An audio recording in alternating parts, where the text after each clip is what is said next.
Hello everyone, good morning student. आज हम बात करेंगे स्टैंडर्ड फर्स्ट में इंग्लिश यूनिट 7 पार्ट 1 और काइट। एक काइट के बारे में बात की है।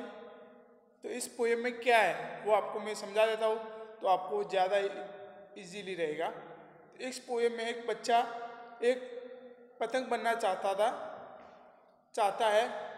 तो वो पतंग बन के आसमान में एक जगह से दूसरी जगह उड़ना पसंद करता है। तो इस पोएम में है। तो आप एक बच्चा एक बेड पर बैठा बैठा मतलब सोया हुआ है और सोच रहा है। तो आप भी ये जरूर कुछ सोचे होगे। आप नींद जब सोने जाते हो तो आप नींद में कुछ भी सोच सकते हो। तो आपने सोचा कि अगर मैं पुलिस होता तो मतलब पुलिस बनना चाहता तो ये करता वो करता, फिर मैं क्रिकेटर बनूंगा तो ये करूंगा वो करूंगा, 6 बॉल में 6 छक्के मारूंगा। ये सब आप वो सोच नींद में रात को ज़्यादातर सोचते होगे। तो इस पोएम में यही एक काइट के बारे में बात की है। तो अब ध्यान देते, पेज नंबर 77 ओपन करो। Unit 7 a kite. Learn and enjoy this poem.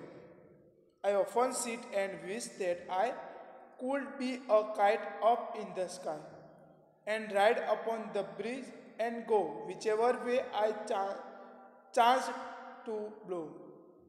तो ये पोएम है, 4 लाइन की पोएम है, पर में बहुत कुछ समझा दिया है। तो I often sit and wish that I could be a kite up in the sky. Often means अक्सर। तो ऑफन का मीनिंग होता है, गुजराती में हम उसको बोलते हैं घनी बार। सीट मीन बैठना, तो उसको भी हम बोलते हैं गुजराती में बेसू। कूल्ड मीन्स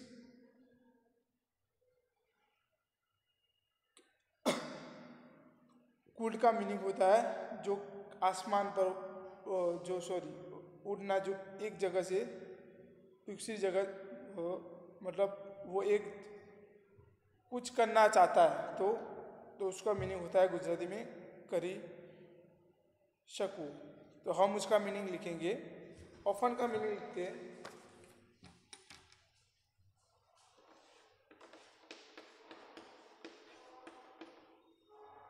ऑफन का मीनिंग होता है फिर सीट मीन्स यस। फिर फूड का मीनिंग होता है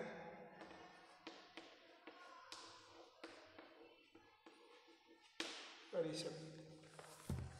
तो फर्स्ट में 2 लाइन में हम देखते थे, I often sit and wish that I could be a kite up in the sky. वो अक्सर बैठ कर ये सोचता है, जो आपको पिक्चर में देखते होगे कि क्या सोचता है। तो एक बेड पर बैठा कुछ सोच रहा है बच्चा। I often sit and wish that I could be a kite up in the sky. वो अक्सर बैठ कर ये सोचता है कि वो एक काइट मीन्स पतंग होता तो वो क्या करता, मतलब वो एक पतंग होता तो आसमान पर उड़ता। स्काई मीन्स आसमान, बादल, सॉरी स्काई मीन्स आसमान। तो वो वही सोच रहा है बेड पर बैठकर। वो सोच रहा है कि अक्सर मैं ये सोचता हूँ कि अगर मैं एक काइट होता तो आसमान पर उड़ता। तो आप भी कुछ और भी सोच सकते हो कि अगर मैं एक क्रिकेटर होता, जैसे कि धोनी, विराट जैसे कोई क्रिकेटर होता, तो अक्सर मैं 6 बॉल में से 6 छक्के मारूंगा। वैसे ही आप भी सोच सकते हो। तो यहाँ पर काइट की बात कही है, आप कुछ और भी सोच सकते हो, उसके बारे में आप बात करेंगे। फिर उसके नीचे and ride upon the bridge and go whichever way I chance to blow. Ride का मीनिंग होता है सवारी करना, उसके ऊपर सवारी करना। तो गुजराती में हम उसको भी बोलते हैं सवारी। ब्रीज मीन्स हवा की जो लहर है, हर जगह हवा, तो वहाँ पर उसका मीनिंग होता है पवनी लहर। Whichever way I chance to blow, blow means फूकना, मीन्स जहाँ मौका मिलता है वहाँ पर फूकना, तो ब्लो मीन्स उसको मीनिंग होता है गुजराती में फूकू। तो हम इसका मीनिंग लिखते हैं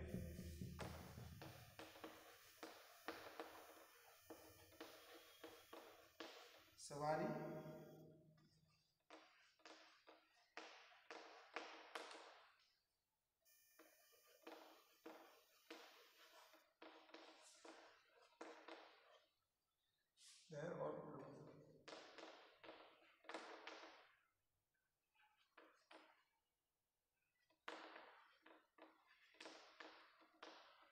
और फूकू। तो and ride upon the bridge and go whichever way I chance to blow, वो हवा के ऊपर सवारी करना और हर उस रास्ते पर जाना जहाँ पर उसको उड़ने का मौका मिलता। तो ये दोनों लाइंस का मीनिंग होता है, तो वो हवा पर वो सवारी करना पसंद करता है कि जहाँ पर जहाँ रास्ता मिलता है वहाँ पर जाना, मैं उसी जगह पर जाना मैं पसंद करूँगा, मौका मिलेगा तो उस जगह पर जाना मैं पसंद करूँगा। तो पूरा जो पोएम का है तो वो क्या क्या है, मतलब वो अक्सर बैठ कर ये सोचता है कि अगर मैं काइट होता तो आसमान में उड़ता, वो कौन सी ऐसी जगह जाता जहाँ पर मुझे मौका मिलता तो वहाँ पर मैं जाता। तो ये है पोएम के अंदर। अब नेक्स्ट उसके नीचे देखो न्यू वर्ड्स। न्यू वर्ड्स के अंदर मैंने आपको लिखा है ब्लो, तो वो भी मैंने आपके लिखा है। फिर ब्रिज, ब्रिज भी मैंने आपको लिखा है। फिर चांस, तो चांस हम मिलते हैं, चांस चुनौती, वो है चांस मीन्स मौका मिलना, तो वो उसके बारे में। फिर काइट, काइट मीन्स पत्थर। और सीट, सीट मीन्स बैठना, वो भी न्यू वर्ड्स है, वो भी आपको सिर्फ चांस वो नहीं लिखा तो उसका मीनिंग होता है मौका मिलना।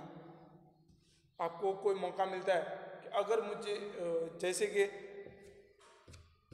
बैटिंग करते होगे आप क्रिकेट में, तो फर्स्ट बॉल में आप आउट हो जाते हो, तो आप क्या बोलते कि मुझे चांस मिलता तो मैं सेंचुरी मारूंगा, तो उसका मीनिंग होता है चांस, मौका मिलना।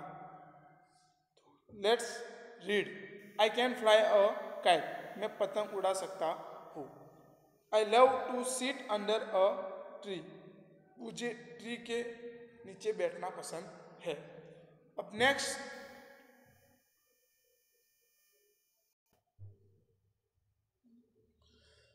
तो बच्चों यहाँ पर जो पोएम है वो आपको मैं, जो कविता है वो आपको मैं सुनाऊंगा। तो आपको वो कविता आपको अपने आपके घर वैसे जैसे मैं सुनाता वैसे आपको वहाँ पर बोलनी है।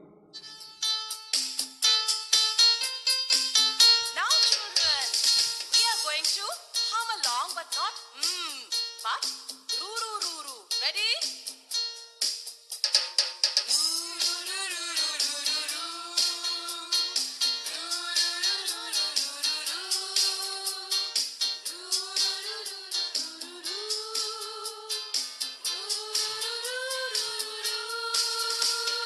I often sit and wish that I could be a kite up in the sky and ride upon the breeze and go whichever way I chance to blow.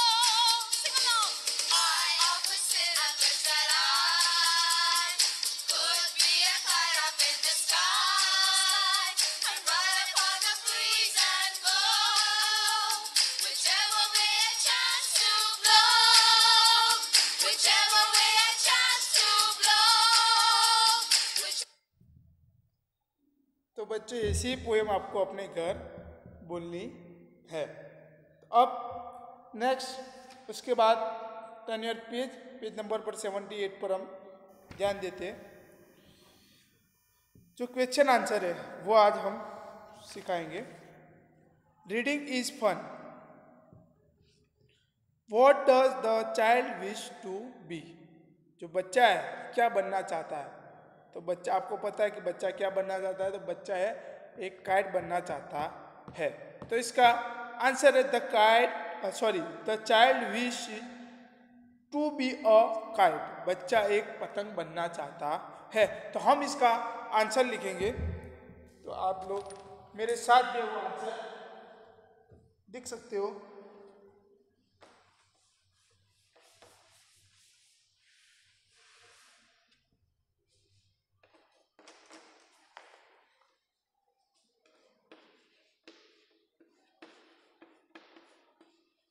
The child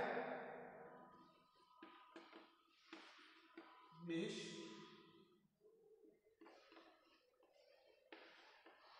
to be, बच्चा एक kite बनना चाहता था। तो उसका meaning, उसका जो answer है वो ये। तो आप बच्चों इसका आंसर आप लिख सकते हो नोटबुक के अंदर।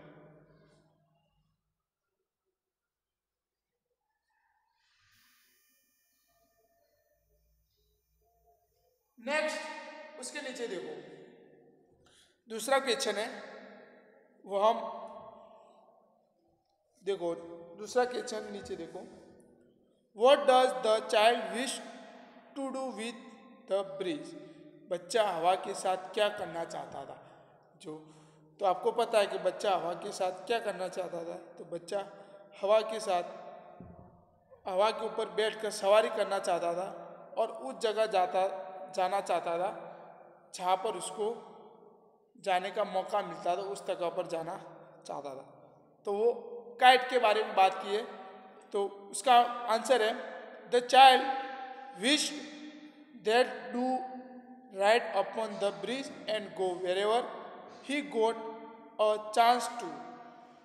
तो हम इसका आंसर है तो वो लिखेंगे। आपको वो आंसर मेरे साथ आपको लिखना है।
तो सेकंड का आंसर है बच्चों, the child wish that do ride upon the bridge and go wherever he got a chance to. तो उसका मीनिंग होता है जो छोटा बच्चा है हवा के ऊपर बैठकर सवारी करना चाहता है। तो हवा के ऊपर जो राइड मीन्स, मैंने आपको बताया कि राइड का मीनिंग होता है सवारी करना। तो हवा के ऊपर बैठकर सवारी करना पसंद करता है और उसे उस जगह जाना चाहता था कि जहाँ मुझे मौका मिलता तो उस जगह में जाना चाहता था। तो उसका मीनिंग ये है कि जो बच्चा हवा के ऊपर बैठकर सवारी करना चाहता था और उस जगह जाना चाहता था जहाँ मुझे मौका मिलता था। तो उस जगह वो जाना चाहता था। तो जो सेकंड का आंसर है वो आप अपनी नोटबुक के अंदर लिख सकते हो।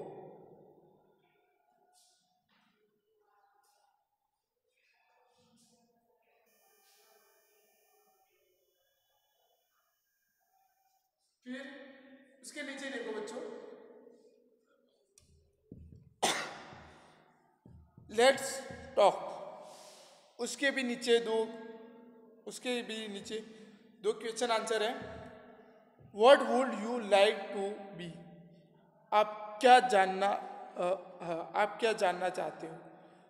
मतलब क्या जानना चाहते हो, तो उस क्या जानना चाहते हो तो आपको अपने हिसाब से लिखना है। तो हम जो पतंग बनकर आप मतलब क्या जानना चाहते हो, तो उसका आंसर है I would like to be a birds and fly high in the sky. क्या sorry sorry what would you like to be, आप क्या बनना चाहते हो, सॉरी जानना नहीं, आप क्या बनना चाहते हो, तो वो आपको अपने हिसाब से बनना चाहता है। तो जैसे कि मैं बर्ड्स बनना चाहता हूँ तो मैं मेरा आंसर लिखूंगा। आप एक क्रिकेटर बनना चाहते हो तो आप उसका आंसर लिखोगे।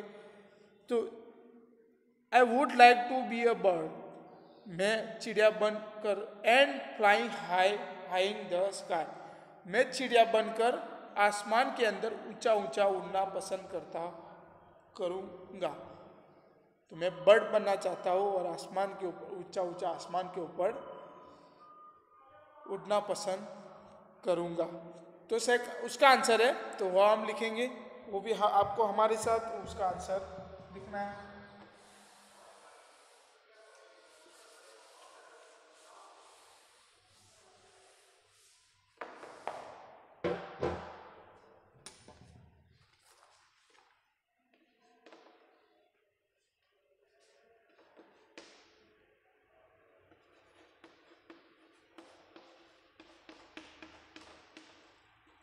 I would like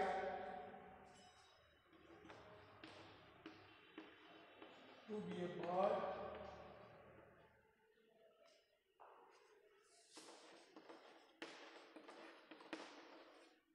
and fly high sky. तो इसका आंसर है I would like to be a bird and fly high the sky, कि मैं चिड़िया बनकर आसमान के अंदर ऊंचा ऊंचा उड़ना पसंद करता हूँ। तो इसका आंसर लिख सकते हो। फिर उसके नीचे देखो, दूसरा क्वेश्चन है imagine you are a birds in the sky. Imagine करो, कल्पना करो कि तुम आकाश में उड़ने वाले एक पक्षी हो। आपको इमेजिंग करना है, आपको सोचना है, कल्पना करनी है आपको। आप अभी मनुष्य हो तो आपको अपने आप को एक पक्षी बनाना है, एक बर्ड बनाना है और कल्पना करनी कि क्या कल्पना करनी, तो वो आगे हम देखेंगे तो क्या होगा। कल्पना करो कि तुम आकाश में उड़ना पसंद उड़ने वाला पक्षी हो, उड़ने वाले पक्षी हो। Describe what you will feel when you see a kite flying near you. जब तुम अपने पास किसी पतंग को उड़ते हुए देखते हो तो आपको कैसा महसूस होता है, तो आपको कैसा महसूस होता है। आप कल्पना करो कि आप के पास के आपके बाजू में कोई पतंग उड़ती है तो आप कैसा महसूस करोगे, वो है। तो आप कैसा महसूस करोगे कि जहाँ पर पतंग उड़ती है तो वहाँ से मैं मौका मिलकर वहाँ से मैं दूसरी ओर उड़ान भरूंगा, क्योंकि कि जो पतंग की जो दूरी आती है वो बहुत तेज आती है, बहुत तेजदार आती है। तो हम उसके बीच में जाते हो तो हमारी जो पंख है वो कट जाती है और हम मृत्यु पाएंगे, हम हमारा जो है अवसान हो जाएगा, हम डेड हो जाएंगे। इसलिए आप क्या सोचोगे, तो जो ट्री है, जो काइट है, इसके बाजू में से वहाँ बाजू में से मौका मिलकर दूसरी जगह जाना पसंद करते होंगे, आप वो फील करते होंगे। तो उसका आंसर है I will feel little worried about coming near to me the kite and I will try to fly in another direction.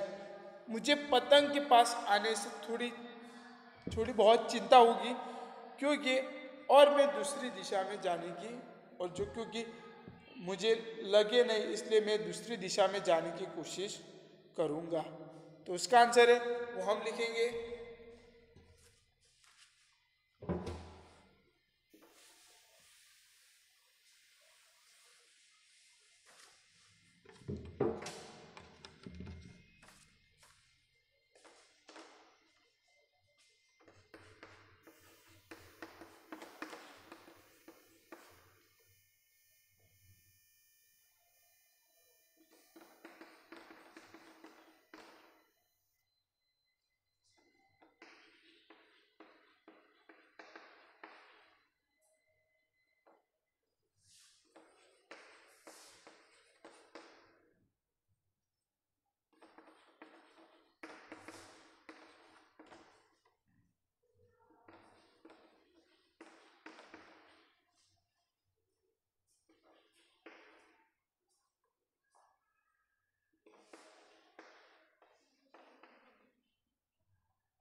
Second का आंसर है I will feel little worried about coming near to me the kite and I will try to fly in another direction.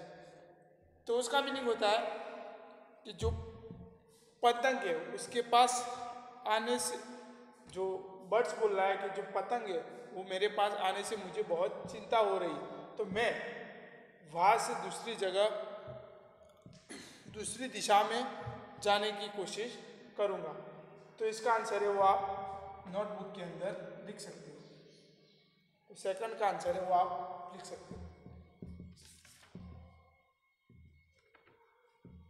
तो बच्चों यहाँ पर जो unit 7 जो poem थी हमारी वो मैंने आपको सिखा दी और सुना भी दी। आपको वो पोएम अपने घर बोलनी है, मतलब गानी है, और जो क्वेश्चन आंसर है वो भी है मैंने आपको लिखा है। जो आपको समझ में ना आए तो अगले वीडियो में वो भी मैं क्वेश्चन आंसर फिर से आपको समझाऊंगा और जो नीचे के जो क्वेश्चन आंसर है वो भी आपको लिखाऊंगा। तो यहाँ पर जो हमारा यूनिट 7 है पार्ट 1 कंप्लीट होता है। तो नेक्स्ट वीडियो में हम पार्ट 2 पर ध्यान देंगे। Thank you student.